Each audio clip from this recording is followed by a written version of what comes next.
Annyeonghaseyo. Welcome to Jenny's Self-Care Lab. I'm super excited because today we're delving into a new series around a topic that affects every single woman at every single stage of their life. And that topic is none other than hormones. Okay, now in my journey with self-care, with my skin, and just in the last year as I took some time for myself, one of the things I came to learn very quickly was that hormones were super important. I've always known about hormones just in general, right? I didn't do biology in school, so I kind of know it like from reading and just in passing when you're at the doctor or whatever the case may be. But I always knew that this was an important thing, except I don't know how impactful it actually was in my day-to-day life. So just like I know I have organs and they're doing their thing inside my body, for the first time, I think I actually came face to face with the realization that my hormones and really understanding not just hormonal cycles in general, but understanding my own hormonal cycle as well as how my body responds to certain things was super important for me to live well and to live long. And so I'm super excited for this series. We're going to explore why understanding the hormones in and of themselves is key to unlocking better self-care, better skincare, better skin, and overall wellness. So grab your favorite drink. I'm having a bottle of water. Grab your favorite drink and let's dive into it. This is a disclaimer. I am not a doctor. Nowhere near. I am not a doctor. I am just a girl who is super curious about a bunch of things and I do love reading. And so I've spent a significant amount of time reading up on hormones, reading from different sources because different sources, depending on the tests and the case studies that they've done and the experiences that they've had as doctors, will have different things to share, but I'm always curious about how these things affect me, and I try to do quite a bit of research also just to understand particularly from a woman's perspective, but also particularly from a woman who is a black woman, right? Because a lot of case studies are often done on people that are not people of color. And so anyway, this is all to say I'm not a doctor, but I am just a girl who is curious and loves to read, and so I hope all the things I have to share with you will be useful. First question we're going to be answering, which actually turns out that in this video we're only going to cover one type of hormone, and the reason being that I initially thought we could cover all of them, but there's so much information for each one that I thought we actually just need to split it out a little bit. You know what I'm saying? Like just bite off what we can and chew it for the meantime, and then we'll come back to the second and third and fourth and fifth hormones. So overall, I just wanted to start with a simple explanation of what are hormones and why they're important. So my research tells me that hormones are chemical messengers that travel through your bloodstream to tissues and organs, influencing almost every single part of your body. From metabolism to your mood, which is what we spoke about around how you feel, to your skin, to your hair, to your nails, to just your overall health, right? So there are these little, like if you imagine like these little cells, you know, just like in their little like messenger outfits, just like traveling all throughout your body, your bloodstream to all of your different organs and tissues. That is your hormones. Okay, now this is crazy because I've never done biology and I'm trying to imagine what this looks like. And so this is a journey for me. Okay, and if you've done biology or you're a doctor, thank you for giving us your thoughts in the comment section. So this is what hormones are, is they're traveling through your body, and hormones will typically change over time. So hormones are a dynamic thing is what I've learned, right? So, and I can attest to this because I've seen certain changes over the last couple of years. Especially I saw quite a lot of changes post 28 that I was like, what's that? And then 30 hit and I saw quite a lot of changes that did not excite me at all. In fact, they had me a little bit upset. There's days where I'm just like, why in the world is my ankle creaking? Okay, why are the knees making sounds? That is just not right. That's just not right. And why do I have a pimple that takes 2.5 weeks to go away when like pimples used to take like a day or two to go away? So there's a couple of things here, which is that hormones are dynamic. And so as we grow older, during puberty, during our teenage years, our hormones are kind of like set up in a different way, if you will. And as we grow older, this changes the structure in which they're set up, how much of each of these we have, whether it's at its peak or at its lowest, changes. And as we grow older, there are certain parts of our hormones that drop significantly and therefore results in certain, let's call it, things happening to us. And so as we age, certain things like estrogen, for example, will go lower, they will drop. And this can result in our skin looking drier, being looser, and we're going to get into the details. But ultimately, what this is telling us is that hormones are dynamic, always changing. Okay, so let's dive into it. The first thing we're going to be diving into is what are the primary hormones that impact women's health and skin. Okay, but I talk about skin quite a lot because a lot of what I do with Jenny and Co is around skin, and so I call it out. But one of the other reasons why I talk about skin quite a lot is because I think it's one of the easiest ways for your body to communicate with you, to tell you what is going on inside of you. So we don't have a microscope that we wake up with every morning and we look inside of our bodies and go, okay, this is what's going on. No. And neither do we have that x-ray at home, right? That kind of, and even if we did, I don't know that we'd be able to read it. But what we do have is kind of when we look in the mirror, our body is communicating with us and saying, hey, like, you're stressed out. That's why you've got pimples coming out on your forehead, or your period is almost here. That's why you have a couple of breakouts that are unusual, or whatever the case may be. And I think we'll go through the face in a different video just to talk about what part of your face, when you have a breakout, like what is it telling you. But also besides breakouts, because I think we always focus on just pimples and breakouts, your skin is also telling you other things by how it feels. So is it dry? Is it scaly? How does it look? Is it looking dull and saggy? Because it's not just to say that you're aging and you're getting wrinkles. Sometimes those things are telling you that there's something in your body that is much lower, like a hormone is much lower at a certain time of the month, or it's just there's a constant communication. The other thing is, for example, I never used to, bruise as easily. So yes, I am a lot more light skinned, and in fact, I used to be a lot lighter as well. And now, if I got bruised, it would be like purple. Do you know what I mean? Or like green. But it would go away fairly quickly when I was younger. But as I've grown older, I bruise a lot more easily in certain places, like on certain parts of my body. And one of the things that bruising is telling you is that your skin has become thinner. And this is something that happens over time. So this is, just me giving examples of why it is important for us to understand our hormonal cycles, to also understand how our hormones are changing over time, because we did mention that hormones are dynamic. Okay, so question one, which we have talked about, is what are the primary hormones that impact women's health and skin? Today we're going to cover only one. Okay, we're going to cover only one. Because while the body, according to my research, has over 50 hormones, now that's a lot. The human body has over 50 hormones. However, there are just several hormones that are truly, truly important for us to understand in the human body, or rather in the woman's body, right? Now, of course, all the other 45 probably have functions and purpose as well. However, for the purposes of this series, we're going to be looking into just these 5 hormones. And the first one that we're going to be talking about is estrogen. Okay, now this is also known as the beauty hormone. The beauty hormone, the one that makes us look glowy and cute and all kinds of nice. We're going to be talking all things estrogen.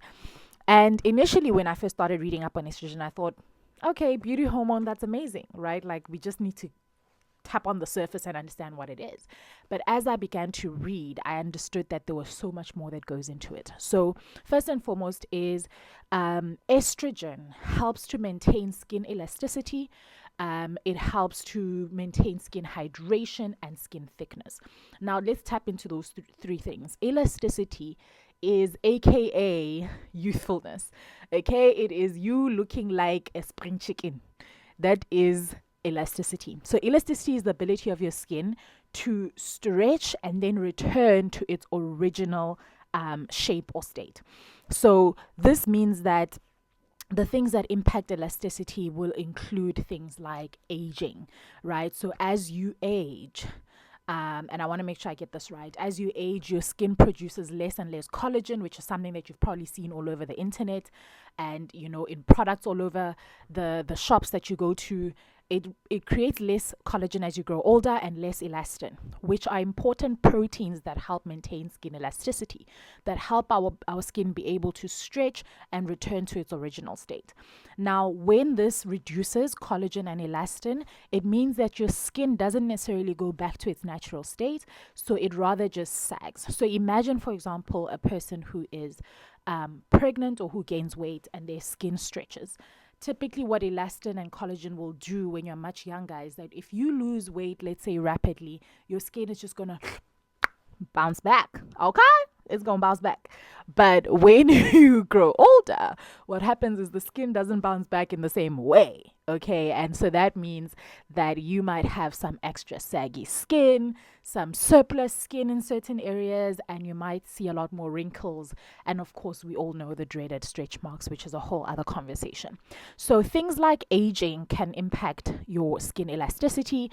Genetics can impact your skin elasticity. Okay, now we know there are some people like your Kelly Rowlands and your Sierras who just be getting snatched. They be having like 500 babies and they be looking like they looked at 16. Okay, now I'm not gonna say nothing. All I'm gonna say is we're gonna need the tea about what is in their genetics. So genetically, there are people who just have the benefit of great skin, great elasticity. And then of course, lifestyle. So living an unhealthy lifestyle where you're drinking a lot, excessively smoking, tanning, so staying in the sun for really long periods of time. These are things that can impact your skin elasticity.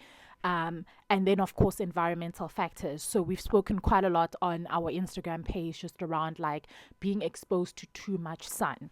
Now, don't get me wrong, vitamin D is important, but any good thing, if you do it too much, take too much of that thing and it's not good anymore. So, UV radiation, pollution, wind, and cold temperatures can damage the skin's structure and lead to a loss of elasticity. So, estrogen is responsible for maintaining elasticity, aka our youthfulness, aka being spring chickens. Now, when we talk about skin hydration, this is slightly different. Skin hydration is important to make sure that your skin is functioning, particularly your skin barrier is functioning really well, and to maintain radiance. Now, when we talk about that skin glow, that glass skin that all the Koreans have, skin hydration is a super important part of that, right? So one of the things I do want to call out is let's not confuse being oily and being hydrated. Those are two different things. And hydration isn't only through drinking water. This is great. You should drink enough water every single day. It's so important for so many other things. However, there is also the process of skin hydration through the things that you put on your face. For example, this mask behind me with the green plant on it, between the orange and the purple mask, is a hydration mask, for example. My products that I use on my face, because I have a dry skin type, which I'm going to talk about shortly, I have a lot of products that have hyaluronic acid in them. I have products that have squalane in them. You can't really see that mask in the corner, but it has squalane in it. And these are products that help with hydration. Okay, so super important that you understand that having oily skin or being oily, even if you don't have oily skin, is not the same as being hydrated. Those are two different things. Hydration is super important, and it's what will lead your skin to being healthy, bouncy, just plump, and just making sure that your skin barrier is operating in the way that it needs to. Now, when we talk about dehydrated skin, so skin that has lost its hydration, we call that dehydrated skin. This is a temporary and a very unusual state for your skin. So under normal circumstances, let's assume in the perfect world your skin is hydrated. It would not be dehydrated, right? There's a certain level of hydration that your skin needs, and that might look different in each of us. So you have to know your skin better, which is why it's important to go on the journey of understanding your skin better. But dehydrated skin is unusual, and it's a temporary state, and it could result from a number of things, factors, environmental factors, circumstances, events that occur, i.e., when I travel from one country to the other and I'm always in airplanes. And, airplanes, one of the things that they do is dehydrate your skin, right? When you're constantly drinking, smoking, like actually, like do an experiment. The next time you're going out for the weekend, it's a big weekend, you're going to be drinking and doing all these amazing things. Do just a slight experiment to see the difference in your skin, like during the week when you are at work and you're doing your normal skincare routine. Then go out and be drinking for 2 or 3 days. And literally, I kid you not, after 2 or 3 days, you're going to see the difference in your skin feeling slightly more dehydrated, a little bit more duller than it would be when you're not drinking too much.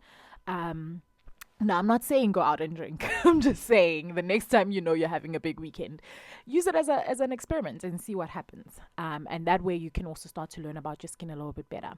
But dehydrated skin is an unusual and temporary state. And it's not necessarily linked to having a dry skin type. That is completely different. So dry skin type, which is what I have, is where your skin doesn't create as much oil, which we'll talk about in a separate video, the sebaceous glands and sebaceous oils. But it's where your skin doesn't create as much oil versus oily skin that creates too much oil.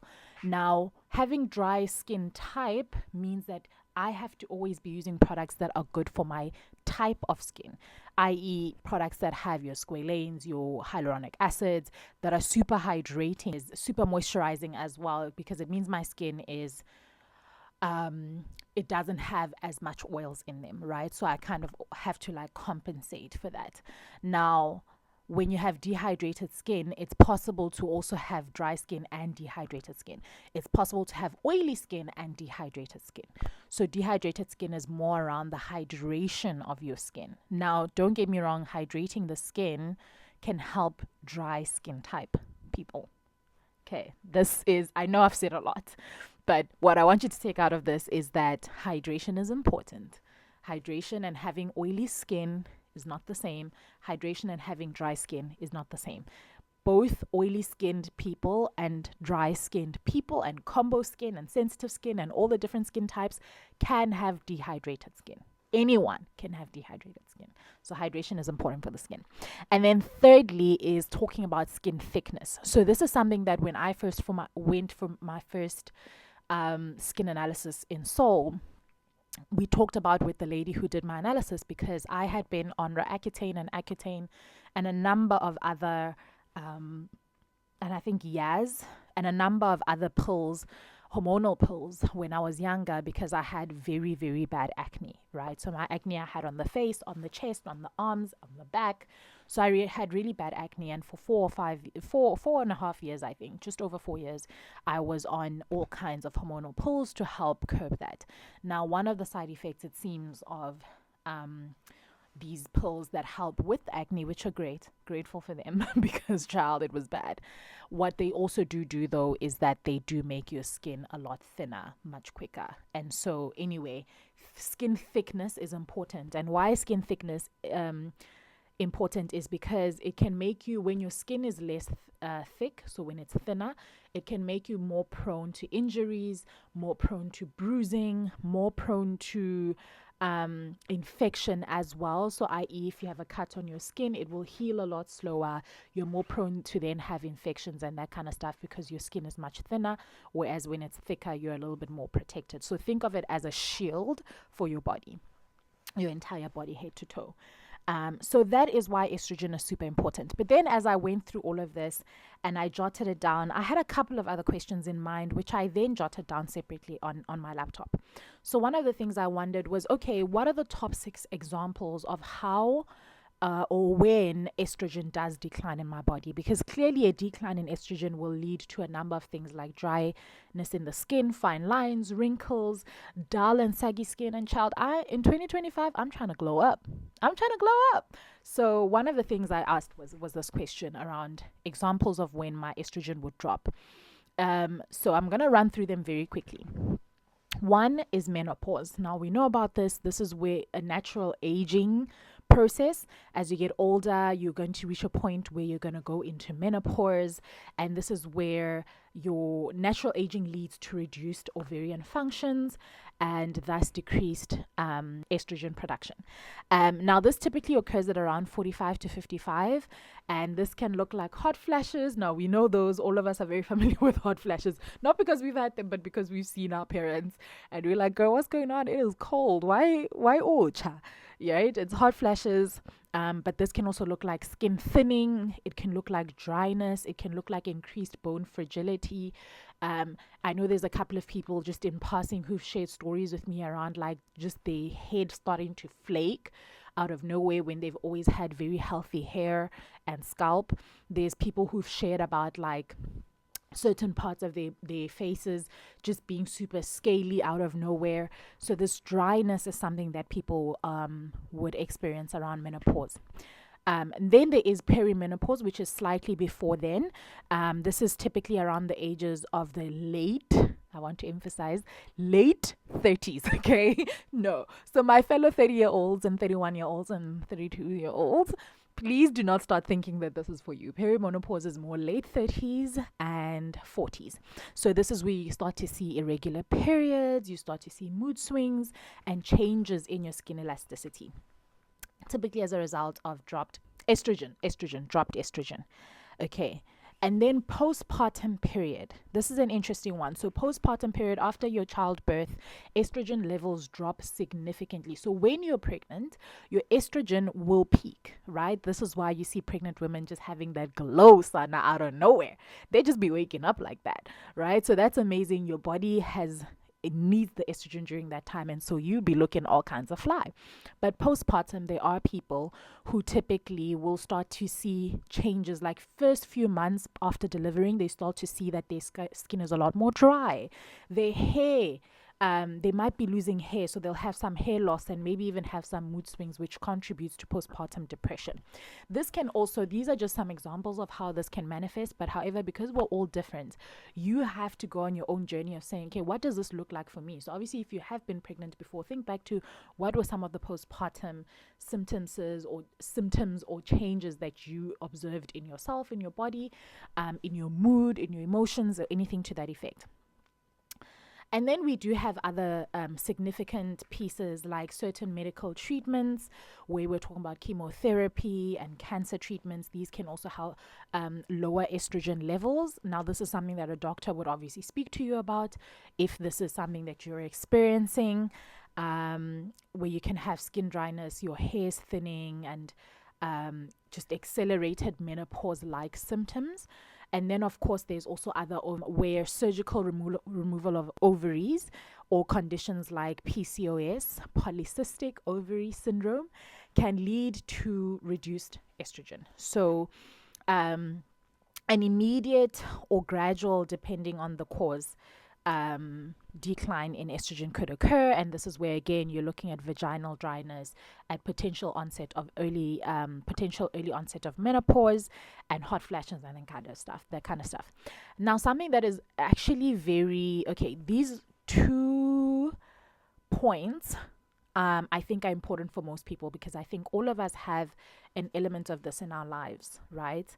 Is at least as a 31-year-old, let me say this.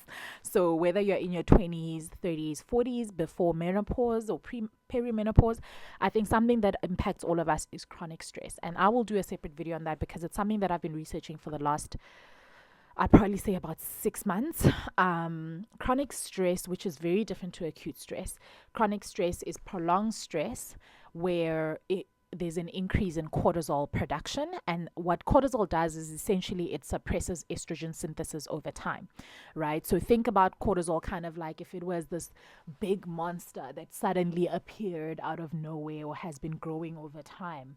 What it does is it kind of like puts pressure on all the other hormones that are really good for your body. So one of those hormones that it puts pressure on or suppresses is estrogen. And what that means is that it can occur at any age with sustained stress. And I remember one of the things I spoke about in a previous video when we did the introduction videos was that when I was in high school, I think I was maybe even in grade 7, to be honest, I was 13 years old or something to that effect. I was diagnosed actually by a doctor to say that I was stressed. And I had been to the doctor for something else. I think it was for my skin, or I was just not well, or whatever the case is. And the doctor at the time had said, "You're stressed." And at the time, we were all like, what could a 13-year-old be stressed about? Like, seriously? But I actually now in my older age realize that I've lived a life of sustained stress for very many years, to the point where I've gotten used to it. And it's one of those things that we need to talk about, because when we're all in interviews, we're like, oh my gosh, hi, my name is Jenny and I work well under pressure. Okay, we need to stop with the "we work well under pressures." And I know, I used to be one of those people. I have been one of those people who said it in an interview when I'm being interviewed. I'm one of those people who has interviewed other people and looked at who would operate at the level of stress that we operate in this environment. Not this one, but my previous environments. And you know what? It's cute, but that thing needs to stop, because chronic stress is going to kill us. Anyway, that's for a different video that I'll talk about at a different stage. But chronic stress can occur at any age with sustained stress. And what it can result in is skin inflammation. It can result in acne. Okay, the first thing people always think when they see acne on their skin or massive breakouts or whatever the case is, they think, oh, I need to go take pills. Oh, I need to go and get new face products and cosmetics, and let me cover it up with makeup. One of the questions you should be asking is, am I stressed? And is my body reflecting my stress through acne? So acne is one of the things that can happen. And then, of course, disruptions in your menstrual cycle is one of the things that can happen. Now, these are just examples. With chronic stress, which we'll do a separate video on, there could be a number of other things like burnouts and depression and anxiety and just general not being well, and even getting sick, right? Because there are chronic stress induced illnesses that exist.